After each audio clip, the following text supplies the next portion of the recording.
Je vais pas vous le cacher, en finissant cette saison 1, j'ai limite envie qu'Amazon rachète et finance une saison 2. Yo les dos, je m'appelle Steven dans le milieu et aujourd'hui je me suis enclenché pour vous donner mon avis sur la série Swamp Thing, donc une série d'ici, qui est dispo sur Amazon Prime depuis quelques jours, environ une semaine je crois, quelque chose comme ça. Et faut savoir que c'est une critique un peu spéciale parce que d'habitude je vous fais des critiques de séries voilà, qui viennent de sortir. Et cette fois on fait une série qui date de 2019, sauf que avant elle était uniquement diffusée donc sur la plateforme DC, qui est donc exclusivement disponible je crois aux États-Unis, quelque chose comme ça, en tout cas pas chez nous. Ensuite ça a été diffusé sur la CW, mais toujours pas en France, et grâce à Amazon on a pu enfin voir, de manière légale j'entends bien, la série donc Swamp Thing. Swamp Thing est donc adapté des bulles DC Comics et c'est l'histoire donc d'Alec Holland qui est biologiste. En voulant étudier un marais où des phénomènes inexplicables se produisent, il se transforme des suites d'un accident en monstre des marais, voilà, qui aura la faculté de contrôler entre autres toute la nature environnante. Le docteur Abigail, qui était donc ami avec lui avant sa transformation, va découvrir que le monstre des marais est en fait son ancien collègue de travail et va alors tout mettre en œuvre afin de comprendre ce phénomène et essayer de le guérir en trouvant un remède. J'ai beaucoup aimé cette série, je vais pas vous le cacher, c'est-à-dire que dès que tu commences la série, déjà t'es dans le bain, t'arrives dans une ville qui est hyper glauque, tu te demandes d'ailleurs comment les habitants ils font pour y rester. Moi je pense que je tiens 2 semaines sans me suicider maximum, tu vois. On est un peu sur une ambiance horrifique avec énormément de brouillard au loin, ce qui fait que finalement tu vas te concentrer sur ce que montre la caméra en premier plan, et par moments ça peut être sympa parce que par exemple tu vas avoir des plans très souvent même dans le noir et il va juste y avoir par exemple une lampe torche voilà qui va filmer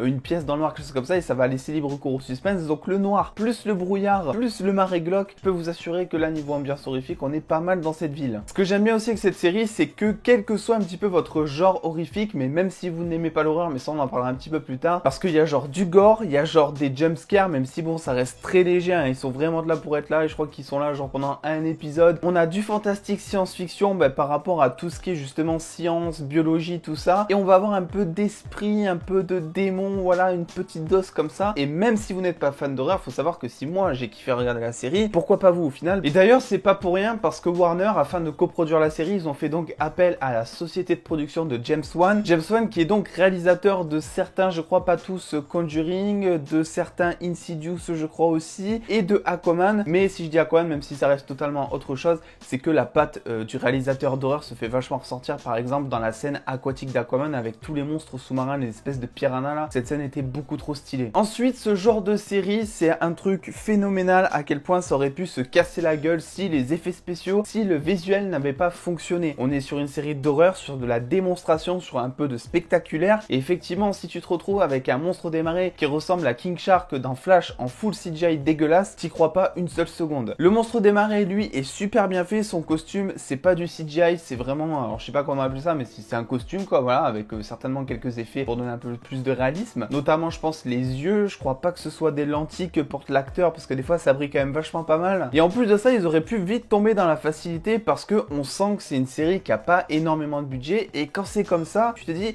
ah ça va encore nous montrer ça pendant 15 secondes dans chaque épisode, et après ils diront désolé on pouvait pas vous montrer le monstre plus, on n'avait pas assez de budget pour le faire. Et finalement franchement je trouve que bon en début de saison c'est vrai que le monstre il est là peut-être quoi 10-15 minutes grand max dans un épisode, mais après il devient vraiment central à l'histoire, on le voit de plus en plus finalement, et c'est pas du tout gênant parce que ça sert à l'intrigue justement qu'il soit un petit peu mis de côté au départ pour comprendre ce qui va se passer ensuite. Et oui, c'est la preuve qu'une série, même avec un petit budget, à partir du moment où elle sait organiser justement son côté financier, son budget, elle va arriver à donner quelque chose de crédible. Alors c'est sûr, il y a quoi, il y a 3-4 décors grand max, ce sont toujours les mêmes qui reviennent, mais au moins ils se sont dépatouillés et à chaque fois ils ont essayé voilà de filmer les choses un petit peu différemment, avec une mise en scène, avec une réalisation différente, pour que le spectateur n'ait pas un effet voilà de répétition, pour pas que ce soit redondant. Et honnêtement ça marche beaucoup. Du coup, allez savoir pourquoi la série a été annulée après même la diffusion du premier épisode sur la plateforme. J'ai vu que c'était par rapport à des différends artistiques entre la Warner et donc l'État de Caroline du Nord, donc là où est diffusée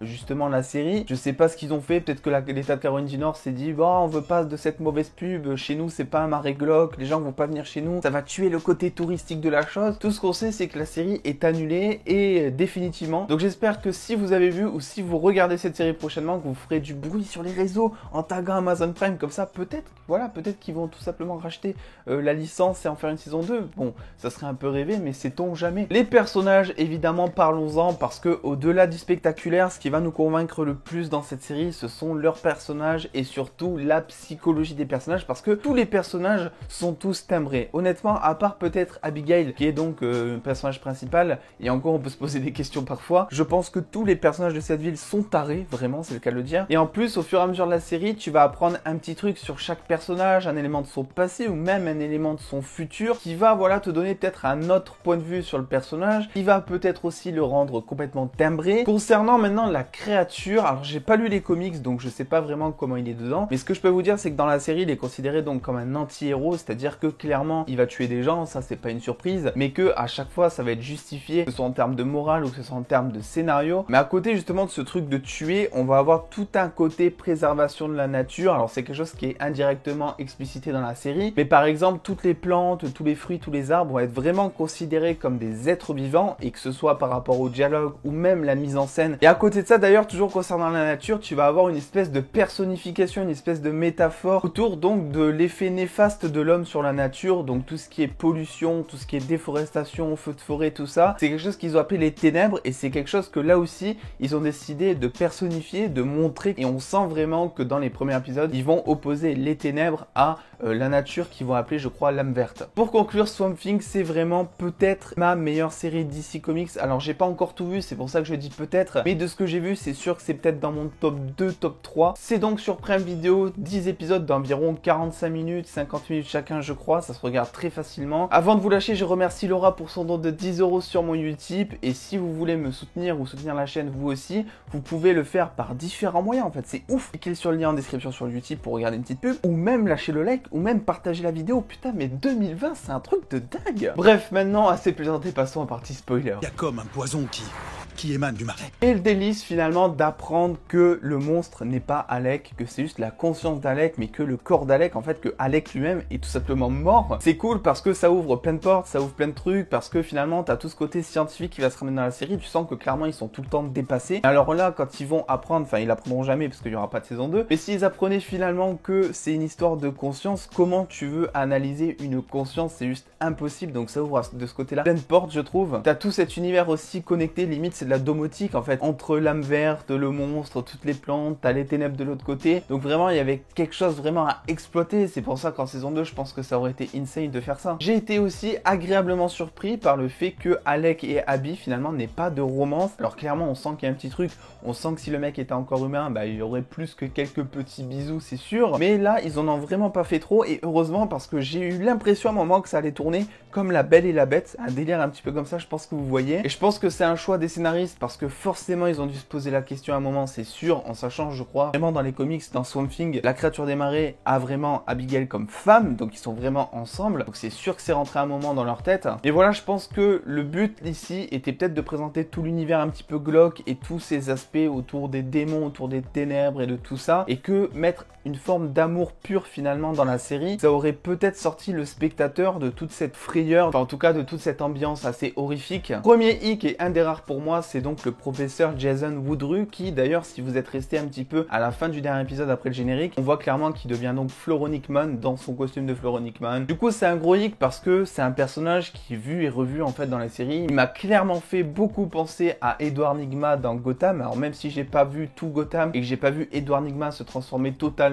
en méchant, j'ai vu le moment où il commence un petit peu à péter un plomb, et c'était très similaire finalement. Et c'est très similaire finalement un petit peu au cliché du savant fou qui au départ a une intelligence et va essayer de la mettre au profit de l'humanité, sauf que il a trop d'intelligence, et sa femme le dit d'ailleurs, je pense qu'il est même trop brillant, et donc ça va l'amener tout simplement à péter un plomb, à toujours en vouloir plus pour sauver sa femme. Mais honnêtement dès le début je pense que tout le monde l'avait vu venir, on savait qu'il allait devenir méchant, on savait qu'il allait péter un plomb, et on savait qu'un truc allait mal se finir. Et du coup en saison 2 j'imagine que ça aurait été Swamp Thing contre Floronic-Man, et je sais pas du coup où mettre Blue Devil dedans, parce que oui, Blue Devil ou Cassidy, quelque chose comme ça pour sa version humaine entre guillemets, c'est un personnage que tu vois, voilà, ils l'ont mis dans cette saison, c'est forcé, tu le sens, il est jamais là, il a juste un arc narratif qui va être justement de dire est-ce que je me transforme, pourquoi je suis là, et en fait c'est pas clair, il y a rien qui est clair autour de son personnage. Et même la scène où il se transforme finalement, tu sens que c'est une facilité scénaristique parce que clairement le mec se transforme pour aller sauver Abby du placard finalement pour pas qu'elle meure, mais si tu fais les choses différemment, tu peux aussi te dire que Abby aurait clairement pu, je sais pas, s'infiltrer directement dans le local pour aller sauver Alec directement en s'infiltrant. l'écran, elle se dépêche, il y a les alarmes qui sonnent et tout, et d'un coup, Alex se réveille, et là, il peut défoncer tous les gardes, et hop, ils peuvent repartir. Ça aurait pu être franchement comme ça, mais aussi de 10 façons différentes, je pense. C'est juste qu'ils ont choisi, voilà, peut-être de sauver Abigail avec Blue Devil pour montrer Blue Devil, et pour que justement, son personnage soit un petit peu présenté en saison 1, et pour qu'on puisse le développer en saison 2. Le mec qui lui donne ses pouvoirs quand il est au studio, au début, tu sais pas vraiment ce que c'est, si c'est un démon, et surtout, tu sais pas pourquoi il est là, et tu sais pas pourquoi il le choisit lui, pour lui donner justement tous ses pouvoirs. Tu sais pas vraiment à quoi il est destiné, tu vois qu'à la fin il peut partir parce qu'il s'est enfin transformé, mais